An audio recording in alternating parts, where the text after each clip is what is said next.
안녕하세요. 오늘도 사연 살롱을 찾아주셔서 감사합니다. 저는 30대 후반의 여성이에요.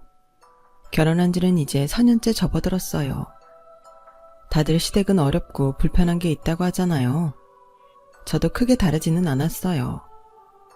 제가 가장 힘들었던 건 시부모님이 아닌 손윗 동서 형님이었는데요. 물론 때로는 시어머니가 너무 자기 아들 위주로만 생각하는 것 같아 속상한 때도 있었고, 그걸로 남편과 싸우기도 했지만 그렇다고 상식 이하로 속이 뒤집히고 했던 건 없었던 것 같아요. 또 시어머니도 그렇고 시아버지도 그렇고 두 분 다 마음도 약하고 싫은 소리를 잘 못하기도 하세요. 그러다 보니 가끔 쌓였던 게 폭발하기는 하는데요. 사람이라면 누구나 다 그런 면이 있지 않겠어요. 또 지금은 처음보다 제 입장에서도 이해하려고 노력하시는 게 느껴져서 이만하면 시부모님 잘 만난 거다 하고 있어요. 그런데 형님은 결혼하고 얼마 전까지도 진짜 사람 황당하게 하고 열받는 언행을 정말 많이 했답니다. 자기도 같은 며느리 입장이면서 왜 그러는지 모르겠더라고요. 지금 생각해보면 무슨 동물의 왕국처럼 자기가 더 힘있고 잘났다는 걸 보여주려고 유치하게 기싸움을 한 거라는 생각이 들어요. 그 기싸움의 끝은 생각지 못한 곳에서 저의 승리로 끝났답니다. 오늘은 그 얘기를 해보려고 해요. 남편과 결혼하기 전 처음 만났을 때부터 장난 아니었어요. 형님은 땡땡 회계사무소의 회계사였는데 자기 직업에 엄청난 자부심을 갖고 있었어요. 그에 비해 아주버님은 순진해 보였다고 할까요? 대학교에 있는 연구소에 계신다고 했는데 정말 평생 공부만 열심히 한 게 얼굴에 풍길 정도였어요. 형님이 처음 만났을 때부터 저희 앞에서 아주버님한테 가방을 턱 맡기더니 의자 빼고 넣는 거에 주문하는 것까지 모든 걸 아주버님한테 다 시키더라고요. 저는 참 황당했는데 형님은 그걸 자랑하는 것 같았어요. 이지연 씨, 반가워요. 나 땡땡 회계사무소 회계사이고 우리 지금 사는 집이 100평짜리야. 이게 다 내 덕이겠지만. 아, 맞다. 지연 씨는 무슨 편집 디자인 한다고 했나? 그게 돈이 돼요? 우리 도련님도 그저 그런 직장인이라 큰 돈벌이는 못할 텐데. 평생 부자 되기는 참 고난이 많겠다. 어쨌든 우리 결혼하고 지금 5년 만에 새 식구 들어오는 거라 집안 어른들은 기대가 많을 거예요. 뭐 나도 어쨌든 환영이고 잘 살아요. 네, 회계사 요새 참 대단했어요. 첫 만남부터 자기네 집 평수 자랑에 제 직업이 돈이 되느냐부터 해서 제 남편도 큰 돈 못 만질 거라고 하지를 않나. 정말 상식 밖의 말만 쏟아놓는데 아주버님은 무안해서 저희한테 고개도 제대로 못 들고 계셨고 남편도 식사하는 내내 불쾌한 표정을 짓고서 두 사람한테 말도 잘하지 않았어요. 난 진짜 형을 이해할 수가 없다니까. 자기가 형수 비서야. 봤지? 형수는 자기가 직접 하는 게 하나도 없어. 왜 저러고 사는지 진짜 모르겠다니까. 형이 대학 다닐 때부터 그 흔한 연애도 한번 안 해보고 있다가 형수 만나서 푹 빠져서 결혼한 건데 솔직히 나도 그렇고 엄마 아빠도 별로 좋아하지 않았거든. 형 인생이니 형이 알아서 하겠지만 저러고 사는 거 보게 되면 내 복장이 다 터진다니까. 저렇게 생각하는 건 남편뿐만이 아닌 것 같았어요. 그 다음에 시댁으로 인사를 드리러 갔는데 시어머니가 저한테 이러시더라고요. 예, 요즘은 윗사람이라고 해서 아랫사람한테 함부로 말 놓고 뭐 가르치려고 들고 그러는 거 아닌 세상이잖니? 네 윗동서한테 기본 예의만 지키고 네 할 말 하고 그래라. 걔 마음에 들게 하려고 뭐 그럴 필요 없어. 걔 욕심 채워주지 말고 네 편한 대로 해라. 알았지? 저는 정말 주변에서도 이런 얘기 해주시는 시어머니는 들어본 적도 없어요. 시부모님은 저한테도 정말 잘해주셨고 내가 도를 넘는 시집살이는 안 하겠구나 라는 걸 느끼게 해주셨죠. 저희는 결혼식도 양가 축복 속에 잘 마치고 신혼생활을 시작하게 됐어요. 시어머니는 시댁에 일이 있어도 제게 무리한 요구를 하지 않으셨고 늘 형편에 따라 제가 힘들지 않게 해주셨어요. 시아버지도 잔소리를 한다든지 그런 게 전혀 없으셨고요. 그런데 정말 형님이 사람 골 때리게 하더라고요. 저희가 신혼여행 돌아와서 얼마 안 됐을 때 아주버님이 저희한테 밥을 사겠다고 해서 나간 적이 있었어요. 제가 퇴근하고 약속 장소에 가자 형님은 다리를 꼬고 앉아있다가 털을 괴고서 저를 위아래로 싹 훑어보는데 기분 참 별로더라고요. 스캔한다고 하잖아요. 그거 노골적으로 당해보니 참 사람한테 할 게 못 되는구나 싶더라고요. 저는 형님의 불편한 시선을 무시하고 밝게 인사했어요. 아주버님 형님 먼저 나와 계셨네요. 저도 끝나자마자 온다고 왔는데 제가 제일 늦었네요. 주문 아직 안 하셨죠? 제가 할까요? 자기 주문 안 했지? 자기 오면 하려고 기다리고 있었지. 라는 남편의 말에 제가 메뉴판을 펼치자 형님은 쓱 메뉴판을 가로채서 아주버님 앞에 놓더라고요. 일단 음식은 우리가 시키는 걸로 할게. 오늘 하고 온 센스 보니까 이런 데 와보지도 않았을 것 같고 뭘 시켜야 될지도 모를 것 같은데 쪽팔리느니 내가 하지 뭐. 라더니 제가 무슨 말할 틈도 없이 손가락으로 메뉴를 집어가며 아주버님한테 이거랑 와인은 당신하고 나만 하지 뭐. 라는 거 아니겠어요? 아니, 형수, 뭔 사람 선택권도 안 주고 이러시는 게 어딨어요? 도련님, 기분 나쁘셨어요?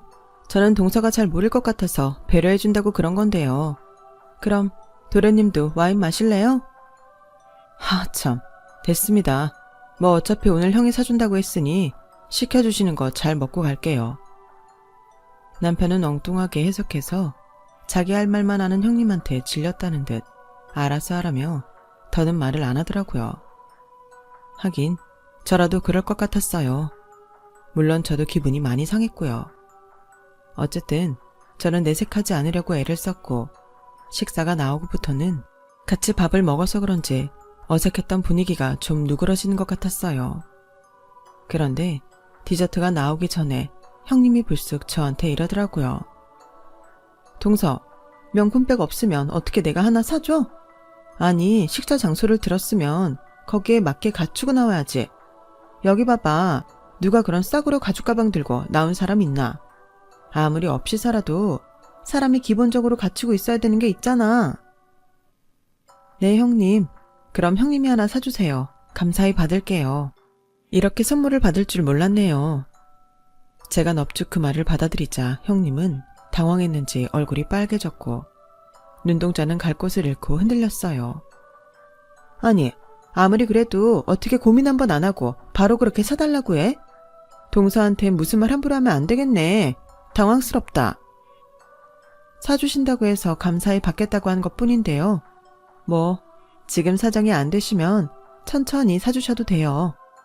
어머머, 동서 말 좀 이상하게 한다. 내가 돈도 없는데 무조건 지르고 받다는 거야? 형님은 손으로 파닥파닥 부채질을 하며 열을 식히더니 갑자기 화장실을 갔다 오겠다며 자리에서 일어났어요. 남편은 그 모습에 쿡 웃다가 얼른 참았고요. 집에 오는 길에 남편은 제 덕에 속이 다 시원하다고 했어요. 형수 당황하는 거 보니까 진짜 그동안 막혀있던 게 확 뚫리는 것 같더라니까. 너무 재밌었어. 근데 자기도 기분 나빴지. 어쩜 저렇게 사람을 대놓고 무안하게 하는지. 난 형수 보기 전에 회계사가 저렇게 대단한 사람들인지 몰랐잖아. 나라고 뭐 기분 좋을 리 있어. 근데 전에 어머니가 그랬잖아. 요즘은 무조건 윗사람 하는 말 참고 듣는 거 아니라고. 난 어머니가 이런 때를 대비해서 참지 말고 할 말 하라고 하신 것 같은데 그래서 대놓고 화내고 싸우기보다는 웃으면서 얘기해보기로 했지. 형이 하도 좋아하니 우리도 어쩔 수 없는 건데 난 진짜 형수 같은 사람 보다 처음 봐. 뭐 두 분이 잘 살면 그걸로 된 거 아니겠어? 나머지야 우리가 잘 대처하면 되는 거니까. 자기도 이제 너무 참기만 하지 마. 할 말은 해.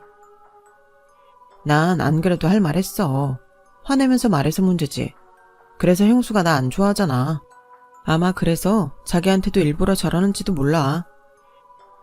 그날 일은 그렇게 마무리되었고 얼마 지나지 않아서 시아버지 생신이 다가왔어요. 저는 결혼하고 첫 시댁 어른 생일이기도 하니 보통 신경 쓰이는 게 아니라 여기저기 물어보기도 하고 검색도 해서 선물도 그렇고 같이 식사를 할 장소도 물색했어요. 그런데 형님네에서는 아무 연락이 없는 거였어요. 자기, 곧 아버님 생신인데 아주버님한테 무슨 연락 없어? 선물은 각자 준비해도 식사 장소는 같이 의논해야 되지 않아? 안 그래도 내가 형한테 연락해봤는데 아직 형수랑 얘기를 못 해봤다네. 조금만 기다려달래. 근데 예약하려면 지금쯤 해야 될 텐데 아주버님이 먼저 정하시면 안 되나? 나도 그러라고 했는데 뭐 형수한테 꼭 물어봐야 된대. 자기 혼자 정하기 좀 그렇다나? 아, 내 형이지만 나도 답답하다. 그럼 내가 형님한테 전화해볼까? 그래도 되겠지? 집안 어른 챙기자고 연락하는 건데 괜찮겠지 뭐. 자기가 전화해준다면 나야 땡큐야. 난 진짜 형수하고 개인적으로 말 섞기 싫거든. 남편은 이제 아주 편하게 자기 형수 싫다는 말을 하더군요. 저는 저한테 맡기라고 하고 형님한테 전화를 했어요. 동서가 웬일이야? 전화를 다 하고? 전화할 사람으로 안 보였는데? 잘 지내셨어요, 형님? 이제 좀 있으면 아버님 생신이잖아요. 그래서 식사 장소 어디로 해야 되나 여쭤보려고요. 아무래도 형님이 더 잘 아실 것 같아서요. 아, 그랬어? 뭐 내가 잘 알긴 아는데 이번엔 동서가 알아서 해봐. 처음 하는 거니까 혼자서 해보는 것도 나쁘지 않잖아. 그러면 다음에는 급을 올려서 어떻게 해야겠다. 감도 잡힐 거야. 나도 아무 말 안 하고 동서 하는 대로 따를게. 그냥 저 알아서 하라고 하는 말도 어쩜 저렇게 사람을 매기면서 하는지 참 그것도 재주다 싶었어요. 저는 알겠다고 하고 이리저리 알아봐서 시부모님 입맛에 맞을 만한 한정식 레스토랑을 예약하고 선물도 준비했어요. 그리고 시아버지 생신날이 되었는데 약속 시간 30분이 지났는데도 아주버님이랑 형님은 오질 않았어요. 남편은 결국 음식을 갖다 달라고 하고 아주버님한테 전화를 했죠. 전화를 끊고 온 남편은 어째 흥분해서 얼굴이 좀 벌개졌더라고요. 왜 그래? 아주버님 무슨 일 있으시대? 제가 묻자 시부모님도 궁금한 표정으로 남편을 쳐다봤어요. 남편은 아주 난처해서 어쩔 줄 모르더라고요. 아, 그게 형수 회사에서 나오는 호텔 디너 뷔페랑 숙박권이 있는데 그게 오늘이 마지막이었대요. 새카맣게 까먹고 있었는데 그거 안 쓰면 다음에 안 준다고 꼭 가야 된다고. 아니 이게 무슨 말인가요? 방구인가요? 그렇게 디너 뷔페를 꼭 가야겠으면 호텔 숙박권 정도는 시부모님 드려도 되는 거 아닌가요? 시부모님은 금세 표정이 안 좋아져서 마침 나온 식사를 시작하셨어요. 저희는 뭐라고 말해야 좋을지 몰랐고요. 생각해보면 형님은 계획적이었던 것 같아요. 처음부터 그날 호텔에 가려고 시아버지 생신 신경을 안 쓴 거고 저보고 다 알아서 하라고 했다는 생각이 들더라고요. 아니면 자기가 하는 것만 옳고 자기가 가장 눈 높은 사람이 그렇게 쉽게 남한테 일을 맡길 리가 없잖아요. 뭐 시부모님 챙기는 게 귀찮아서 그랬을 수도 있고요. 뭐가 됐든 아무리 윗사람이라지만 하는 짓이 너무 괘씸하더라고요. 그런데도 시부모님은 정말 남한테 싫은 소리 못하는 성격이 그대로 나와서 뭐라고 말을 하지 못하더라고요. 그래도 아주버님이 그런 성격을 꼭 닮은 것 같았어요. 저와 남편은 어떻게든 분위기를 띄우려고 애썼고 시부모님도 저희 장단에 맞춰서 결국 웃어주셨어요. 제가 준비한 선물도 너무 마음에 들어 하셨고요. 시어머니는 집에 가기 전 제 손을 꼭 잡으셨어요. 우리 둘째 며느리가 있어줘서 정말 고맙구나. 오늘 너무 맛있게 잘 먹고 재밌는 시간 보냈다. 고마워. 결혼하고 얼마 안 됐는데도 형님 하는 게 정말 가관인데 시부모님은 그동안 정말 속통이 터졌겠다 싶더라고요. 아니, 아무리 자기 일만 중요한 사람이라고 해도 그렇지 이렇게 기본 예의까지 없을 수 있을까요? 이게 다 좋은 직업 같고 돈만 잘 벌면 된다는 식의 우리나라 교육이 문제 같다고 제가 남편한테 한탄을 했어요. 자기 교육부 장관 돼야겠다. 내가 밀어줄까? 농담하지 말고 난 정말 실망이야. 그래도 사회적으로 볼 때 성공한 전문직이잖아. 그런 사람들은 좀 더 나을 거라는 기대도 있고 말이야. 어쩜 저렇게 주변 사람은 보이지도 않는다는 듯 저럴 수 있지? 그게 내가 제일 열받는 건데 뭐 어쩌겠어. 그런 형수를 형이 좋아한다고 결혼한 건데 형 팔자지 뭐. 아니, 아주버님은 자기 선택이라 그렇지만 다른 사람들은 뭐냐고. 어쨌든 엮여서 살아야 되는데 자기 똑똑한 만큼 불편은 끼치지 말아야지. 아, 나도 모르겠다. 말해봤자 불평만 계속 나오지. 해결책도 없으니 말이야. 그렇게 며칠이 지나고 시어머니가 져주려고 블라우스를 샀다며 전해주러 오셨더라고요. 내가 딸이 없어서 이렇게 아기자기한 거 사서 줘보고 싶었거든. 둘째 들어오니까 이런 것도 해보고 너무 좋다. 저는 너무 감사하다고 잘 있겠다고 말하고는 그날 이후 형님한테 연락은 있었는지 조심스럽게 물어봤어요. 어머니, 혹시 형님한테 아버님 생신 잘 보내셨냐는 전화는 안 왔어요? 걔가 그런 전화할 정신이 있는 애가 아니야. 뭐, 집 바쁜 일 끝나면 연락 한번 하겠지. 예, 그런 얘기 하지 말고 우리 즐거운 얘기 하자. 네 시아버지가 너 때문에 생신날 아주 호강했다고 너무 좋아하신다. 다음에 너 집에 오면 용돈 주신대. 아니에요. 제가 그런 거 받으려고 한 건가요? 당연한 일을 한 건데요. 마음에 드셨다니 저도 기분 좋아요. 아무래도 형님은 시부모님 생신을 제대로 챙기지 않았던 것 같아요. 형님 한 사람한테 시댁이 이리저리 흔들리는 거 아닌가 그런 생각이 들자 어째 이제 막 결혼한 제가 다 욱하더라고요. 하지만 저야 어쨌든 형님보다 아랫사람이고 결혼해서 이제 막 시댁도 알아가는 참인데 함부로 무슨 말을 할 수 있는 것도 아니었죠. 저는 어쩌면 형님도 저는 모르는 이유가 있을 수도 있다고 그렇게 좋게 생각하고 넘어가기로 했어요. 회계사무소들이 월말이 닥치면 다들 정신없이 바쁘다던데 마침 그때가 월말이기도 했기에 그래서 그런가 보다 이해하려고도 했고요. 하지만 시간이 가면 갈수록 형님에 대해 알게 되는 이야기는 제가 이해할 수 있는 수준이 아니었어요. 형님은 결혼할 때 원래 집을 반반씩 내서 하기로 했는데 결혼 준비하면서 갑자기 자기네 친정이 요즘 많이 어렵다며 하도 우는 소리를 내서 시부모님이 다 해주셨다고 하네요. 집에 들어가는 가구며 가전제품도 아주버님이 마련하셨고요. 지금 사는 그 100평이라는 데에는 6개월 전쯤 들어갔다는데 자기네 돈 벌어서 이사를 하면 월대 살던지 보증금은 시부모님한테 돌려드려도 되잖아요. 정말 한 푼 들이지도 않았고 감사하다는 말도 없었대요. 그 말을 할 때 남편은 정말 얼굴이 벌개져서 씩씩대더라고요. 왜 안 그렇겠어요? 저는 듣기만 하는데도 기가 막히더라고요. 그때는 시간이 또 그렇게 지나갔고 2달쯤 후였어요. 형님한테서 전화가 왔는데 그 내용이 참 가관이었어요. 동서, 내가 시간지나 이런 거 물어보는 게 좀 그렇긴 한데 그래도 궁금해서 말이야. 아버님 어머님이 동서 예물 어떻게 해줬어? 예물이요? 그건 갑자기 왜요? 아니 며칠 전에 도련님이 집에 들러서 우리 그이랑 얘기하는 거 들었는데 불가리 거 세트 받았다며? 그리고 아버님이 저번에 생일 준비하느라 수고했다고 동서 용돈도 주셨다던데 그거 다 정말이야? 예물은 불가리 그거 딱 하나 받은 거 맞고요. 아버님이 주신 용돈은 정말 안 받으려고 했는데 꼭 주시겠다고 하셔서 주신 거 반만 받았어요. 아니 한 세트고 반이고 받은 거 맞잖아. 어머, 아버님 어머님 지금 동서랑 나랑 차별하는 거 맞지? 난 결혼할 때 그런 비싼 예물 받지도 못했어.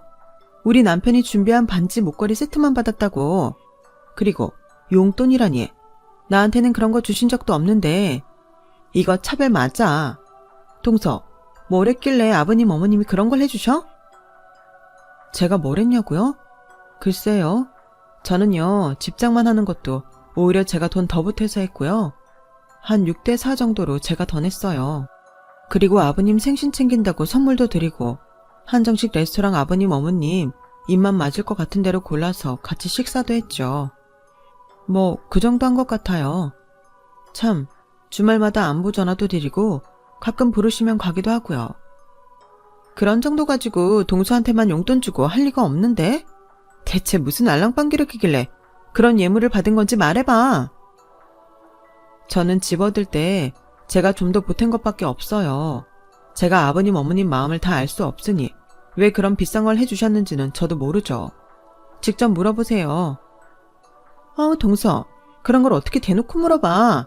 참나, 누구 눈치 없는 사람 만들 일 있어? 아무튼 알았어. 동서도 참 대단한 사람이네. 카지 거 알려주는 게 뭐 대수라고? 처음부터 보통 깜찍하진 않겠구나 했지만 이 정도일 줄은 몰랐네. 제가 깜찍한 인상은 아닌데 그렇게 봐주셨다니 감사해요. 저는 형님의 말도 안 되는 꼬인 말에 지고 싶지 않았어요. 제 옷차림이나 가방 같은 게 자기가 한 것보다 좀 저렴한 것 같으면 대놓고 깎아내리고 제가 시부모님한테 자기보다 좋은 걸 받은 것 같으면 그건 또 못 참는다니. 어떻게든 자기가 남보다 나아 보여야 하고 욕심도 굉장히 많은 사람이구나 싶었죠. 그리고 자기 외모를 위해서는 정말 아낌없이 돈을 쓰는 것 같더라고요. 요즘 피부과 성형외과 가는 게 뭐 사치도 아니고 얼굴에 주사 맞는 사람도 많은데 그걸 뭐라고 하는 건 아니에요. 자기는 온갖 것 다 하면서 아주버님이나 아이한테는 전혀 신경을 안 쓰고 잔소리만 하는 게 얄밉더라고요. 남편이 아주버님을 만나고 오면 늘 열받아서 형님 너무한다고 화를 내는데요. 저는 처음에는 남편이 지나치게 형님을 싫어한다고 생각했는데 그게 아니었어요. 아니, 누가 요즘 자기 피부과 돈 쓰는 거 뭐라고 하겠어? 그렇게 자기 관리하고 꾸미는 거 자기 돈 번 걸로 감당이 되면 뭐라고 안 하지. 물론 형수 돈 많이 벌겠지. 그렇다고 해도 자기만 혼자 무슨 연예인처럼 매달 엄청나게 피부과에 돈 들이고 형이랑 이현이는 요만큼도 신경을 안 써. 내가 진짜 기가 막힌 게 뭔 줄 알아? 형은 속옷을 아직도 결혼 전에 입던 걸 입더라. 이게 말이 돼? 그게 언젠데. 그리고 이현이 입주위에 하얗게 버짐인지 그런 게 폈어. 아니, 100평짜리 집이라고 자랑하면서 애 먹이는 거랑 건강에 얼마나 신경을 안 썼으면 그 지경을 만들어? 형이 병원 같이 갔는데 영양소 부족이라고 그랬대. 이게 말이 되냐고. 이제 3살짜린데 자기가 잘 챙겨야 될 거 아냐. 자기가 형님 너무 나쁘게 보고 그러는 거 아니야? 형님 많이 바쁘시니까 아주버님이 챙길 수도 있잖아. 누가 그걸 몰라? 물론 형도 바쁘다고 집안을 안 돌본 건 반성해야지. 근데 형수는 자기 몸은 잘 챙기면서 식구는 안 챙기니까 하는 소리야. 형은 사실 한번 연구 시작하면 자기 먹는 것도 잊어버려. 형이 잘했다는 게 아니고 성격이 그런 데가 있는 거고 형수처럼 온갖 것 신경 잘 쓰는 사람이 애가 저 지경이 되게 뒀다는 게 기가 막히지. 안 그래도 형은 다 자기 잘못이라고 아주 이현이한테서 눈을 떼지 못하더라. 물론 형이랑 형수 다 똑같지만 난 진짜 형수한테 질렸어. 제가 형님을 겪어보니 남편이 그렇게 펄펄 뛰고 열을 내는 게 이해가 가더라고요. 그렇게 자기가 받아야 될 거는 시간이 지나도 따지면서 자기 아들한테는 그렇게 무심하다는 게 이기적이라고 밖에는 할 말이 없었으니까요. 게다가 시가 쪽에 결혼식이 있어서 가게 됐는데요. 저는 늘 티 안 나게 꾸민 듯 안 꾸민 듯 하는 걸 좋아해서 요란하게 명품 상표 보이고 그런 걸 안 좋아해요. 그런데 형님은 저와 달라서 아주 머리끝부터 발끝까지 자기가 그 명품 브랜드 상품인 것처럼 티를 내거든요. 뭐 그거야 자기 취향이니 이해해요. 그럼 다른 사람 취향도 존중해줘야 되는 거 아닌가요? 형님은 그 결혼식 자리에서도 저를 쓱 훑어보더니 이내 비웃으면서 이러더라고요. 아니, 그게 대체 언제적 스타일이야? 동서는 시댁 결혼식까지 그렇게 꼭 없는 티를 내야 되겠어? 아니, 편집 디자인을 하는 사람이면 그래도 디자인이라는 걸 하는 건데 이렇게 센스가 없어. 어머 형님, 요즘은 브랜드 티 내지 않는 게 더 세련된 거예요. 내가 이런 브랜드 써요 하고 티내는 건 나이 든 것 같잖아요. 동서는 자격지심을 참 이상하게 표현하더라. 동서도 그렇고 도련님도 그렇고 그렇게 벌어서는 생활비 들어가는 것도 빡빡하잖아. 그냥 없으면 없다고 하면 되지. 무슨 티가 안 난다는 둥 그런 말을 해. 뭐 동서 취향이 구린 건 알겠는데 그래도 이런 자리는 좀 더 차려입고 오는 버릇 좀 해. 어머님 아버님도 며느리가 이러고 오면 창피하실 거 아니야. 저는 형님이 너무 선 넘는 것 같아서 뭐라고 하고 싶었지만 주위에 다른 시댁 어른들도 있고 해서 그냥 참고 말았어요. 그 일이 있고 한 달쯤 지났을 때 형님네는 이사를 갔어요. 거기가 앞으로 오를 거라는 말을 들었다며 그렇게 자랑하던 100평짜리 집을 팔고 50평 정도 되는 아파트로 이사를 했더라고요. 그런데 형님은 무슨 꿍꿍이가 있었는지 자기네 회사 사람들, 거래처 사람들 다 같이 집들이를 하는데 저보고 와서 도와달라고 하더라고요. 동서, 우리 집들이 할 때 동서가 같이 음식도 날라주고 뒤에서 우리 이현이도 챙겨줄래? 내가 그날 일한 건 섭섭하지 않게 쳐줄게. 그래도 새 집에서 손님 만든 건데 생판 모르는 남보다 동서가 도와주는 게 마음이 놓이잖아. 아 맞다. 어쨌든 동서도 집들이 오는 거니까 선물 가져올 거잖아. 괜히 뭐 살 생각하지 말고 땡땡땡에서 거실에 놓을 도자기로 된 무드 등 사와. 내가 어떤 모델인지 톡으로 보내놓을게. 형님은 저를 자기 집들이에서 심부름시키면서 자기가 저보다 더 우위에 있다는 걸 보여주고 싶은 것 같았어요. 그런 심보를 생각하니 정말 가고 싶지 않더라고요. 그래도 조카 아이가 마음에 걸리기도 했고 나중에 따로 집들이에 가기 싫기도 해서 알겠다고 했어요. 그리고 형님이 선물로 달라고 한 그 무드 등이요. 정말 가격이 악소리 나오게 비싸더라고요. 저한테 주겠다는 일당이 몇 배는 되던데 그러면서 저한테 일당 준다고 얼마나 공치사를 하든지 눈꼴 씌어서 못 봐주겠더라니까요. 아무튼 그날은 그런 걸로 따지는 것도 유치했고 저는 조카를 돌보면서 손님들이 오기를 기다렸어요. 손님들이 하나 둘씩 오기 시작하더니 곧 오기로 한 사람들이 다 왔고 저는 형님이 시키는 대로 음식을 내갔어요. 아주버님은 제가 왔다 갔다 음식을 나르니까 미안해서 어쩔 줄을 모르더라고요. 아우 재수씨, 제가 나중에 다 갚을게요. 오늘 정말 미안해요. 네, 그래도 이사하셨는데 저도 이렇게 축하한다고 생각하면 되죠 뭐. 그러면서 음식을 들고 제일 마지막에 오신 손님들 자리에 갔는데 그중에 나이가 가장 많은 남자분이 저를 빤히 보시더니 갑자기 반갑게 인사를 하더라고요. 아유 지연씨, 지연씨를 여기서 보네? 어떻게 여기를 왔어요? 누구랑 아는 사이예요? 아저씨, 저 여기 저희 아주버님 댁이에요. 오늘 집들이 있다고 해서 도와드리러 왔는데요. 아니, 우리 회사 큰 고객 따님이? 그럼 김현수 씨 동서인 거네? 와, 이런 인연이 있나? 그렇게 활짝 웃으며 제 손을 잡는 그분은 저희 아빠 회사 일을 해주는 대표님이었어요. 저는 몰랐는데 원래 공동대표로 있던 회계사무소에서 독립해서 따로 사무소를 차렸는데 그때 아빠가 대표님 부탁으로 회계 업무를 이쪽으로 옮기셨다고 해요. 그래서 저는 형님이 땡땡 회계사무소라고 했을 때 잘 몰랐던 거고요. 거기 대표님이 아빠와 친분이 있는 것도 몰랐죠. 대표님이 저를 붙잡고 반갑게 이야기를 하고 있으려니 형님이 무슨 일인가 싶어서 잽싸게 오더라고요. 어머 대표님, 우리 동서한테 무슨 일이실까요? 이렇게 누구랑 반갑게 얘기하시는 거 처음 본 것 같아요. 김 차장. 김 차장은 내가 독립하고 우리 사무소 와서 잘 모르지? 여기 지연 씨가 우리 회사 은인이나 다름없는 땡땡 투자 대표님 딸이야. 거기 회사 회계랑 대표님 갖고 있는 건물 큰 거 두 채도 우리가 하잖아. 이런 인연이 있을 줄은 꿈에도 몰랐네. 김 차장, 동서한테 아주 잘해야 되네. 지금도 우리 사무소 큰 고객분 따님이거든. 김 차장이 지연 씨한테 실수해서 우리 일감 떨어지는 불상사는 생기지 말아야지. 농담이고 김 차장이 어련히 알아서 잘하겠어.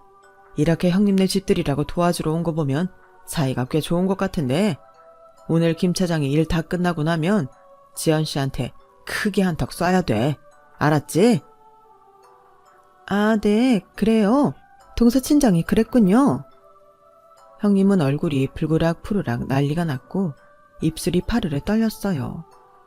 저는 그걸 보고 웃음이 터질 것 같은 걸 겨우 참았어요. 사실 저희 아빠가 규모가 크지는 않아도 아주 알찬 투자회사를 운영하고 있었고 그 회사가 있는 건물과 그 옆 건물도 소유하고 계셨는데 그 건물이 좀 크거든요. 그런 사실을 전혀 몰랐던 형님은 깜짝 놀란 거고 대표님이 대놓고 저한테 잘해주라고 하니 완전 당황한 거죠. 대표님은 집들이가 끝나고 돌아갈 때까지 형님한테 저한테 잘해주라고 몇 번을 말했는지 몰라요. 자기 대표한테 뭐라고 할 수도 없고 형님은 어쩔 수 없이 예 할 수밖에 없었죠. 사람들이 다 가고 난 후 형님은 저한테 따지듯이 말했어요. 아니, 동서는 친정집이 그러면 그렇다고 말을 해줘야지. 왜 여태 아무 말도 안 했어? 이게 대체 무슨 경우야? 제 친정일이 형님하고 관계가 있을 줄 저도 몰랐죠.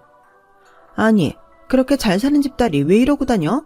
누가 보면 아주 서민인 줄 알겠어.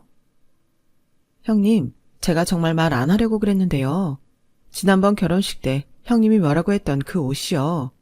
그거 유럽에서는 굉장히 유명한 하이엔드 제품이에요.